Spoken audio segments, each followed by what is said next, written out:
Okay, so I have some, I always call this the wrong thing. Veneer, laminate, whatever it's called. Pretty sure it's veneer. So I have this veneer that's coming up. I've already removed quite a bit of it.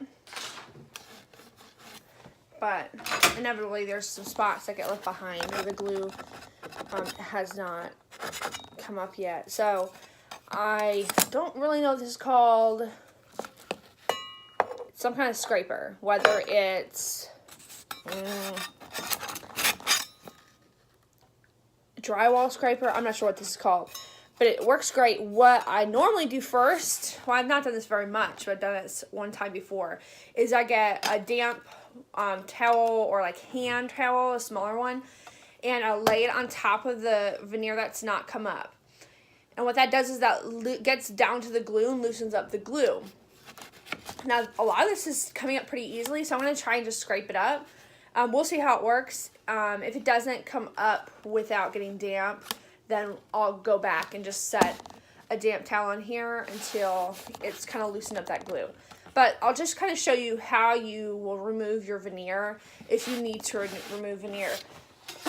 In this project, I have spots where I don't want the veneer necessarily removed. But there might be some spots where the veneer on, for instance, a drawer has come up. I'm going to save this extra veneer I'm pulling up right now that I don't need on the top of the dresser, and I'm going to save it for those spots. I'm going to kind of transplant them over there. So think of that when you're working on old projects. What things might you need to reuse and what things just need to go in the trash. But quite a bit of it you just reuse. See, that came up so easily. Now this, I'm thinking the glue is pretty well stuck there. See if you can see.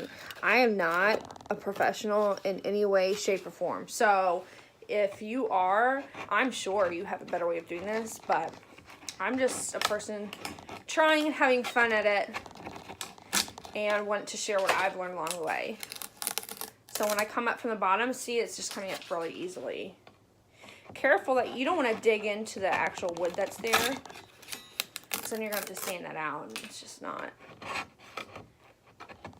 So I'll show you kind of what I'm doing on this side. I don't know if you can see. Okay, so I'm not going to be able to do this while holding this phone, but see how I'm kind of coming from the underside until it lifts up.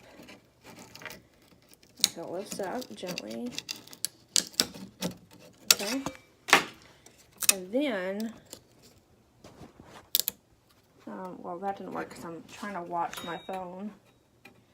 If you're gentle with it, then it should, see? And then it'll go to the top. And there you go.